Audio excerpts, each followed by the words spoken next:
uh, the two of you, I know that you also do music together, and Yes. music has its own racial tension around it.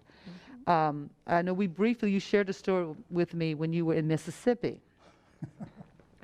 which was really, I'm just going to put this on top of that, and then I want you to share your story.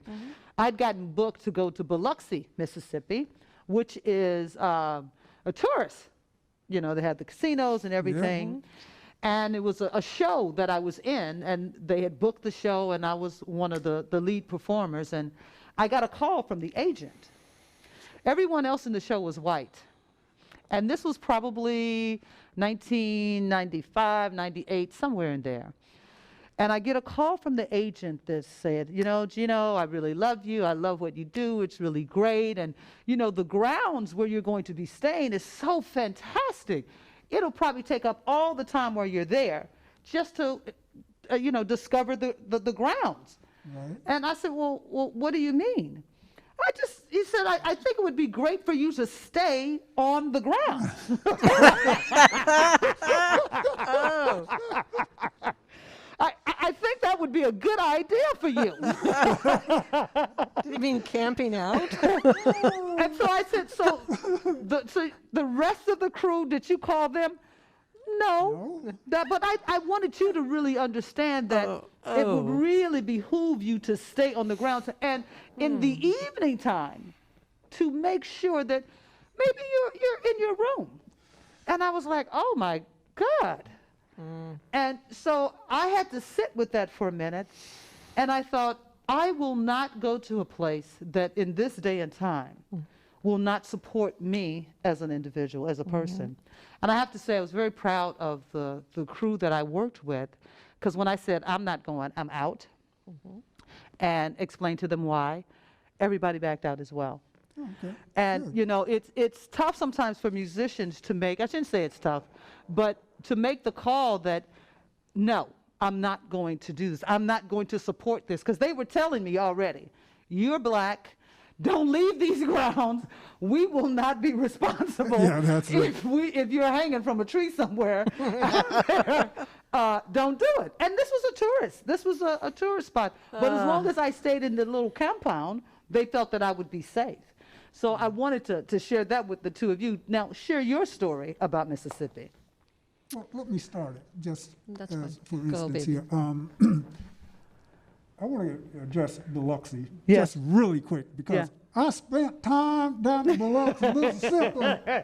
And the problem is, being from the South myself, that when I get down in places like Mississippi, you notice that my accent starts to come back. Oh my goodness, I can't stay down there very long. Now, I was down there courtesy of Uncle Sam's Big Water Canoe Club. That's the United States Navy, folks. The Water Canoe Club. I love that. The Big Water Canoe The Club. Big Water Canoe The Club. little water is the Coast Guard. Oh, okay. So anyway, I went down there in 1970. Okay. Hurricane Camille had just gone through there and pretty much wiped out a large part of Biloxi. They called out the military to help with the cleanup. Oh, okay. Some of the people that were there, some of the military people, found an armory. And it was full of all kinds of modern day weapons and explosives. And as soon as the military found it, the mayor and all the city officials, they said, okay, that's it, we don't need you anymore. And I know what this sounds like, but honest to goodness, these people were ready to start the Civil War Yes. all over again. That's what it was like down in Biloxi, Mississippi, Yes. 1970. Yeah. So by the time it hit you, No. It had gotten better? yeah, you could say that. So, back in Mississippi, we were down in Clarksdale, Mississippi, which is the home of the blues, okay? And I was down there for a 3-day harmonica camp. And Diane and I, we went down there, and so we were doing our thing. We stayed in a converted cotton gin. That's very cool. And actually, it is. Yeah, that's really cool. And the club that was there was called Ground Zero. And So all night long, music was going on, and we stayed upstairs, and they told you right away, hey, look, if you're going to stay here, please be aware of the fact that, hey, music is going on until 2, 3 o'clock in the morning. If you're not participating, you can't complain. Yeah. That was the bottom line. You can't fuss at that. That was it. So we're down there, we're doing our thing. They had sharecropper shacks that were available to anyone who wanted to use them. Okay, Sharecropper? Okay, exactly. They didn't want to call them slave shacks. But they were. So, mind you, we were on several plantations. Okay, so they just called them sharecropper shacks. And they were rented out for anybody that wanted the experience. Hey, want to be black like me? Yeah. Okay. The things. Exactly. So that's the reason I'm down there. And, as long as we're doing the music, we're going places, and there's music clubs all over the place, it's great. Not a problem. Now, here's where the issue came about. When it was just me, I know the game. I mean, I was raised in Holland, Virginia, okay? During the 50s, went to segregated schools, the whole 9 yards. Okay. I still got scratches from where I picked cotton. But I know the game.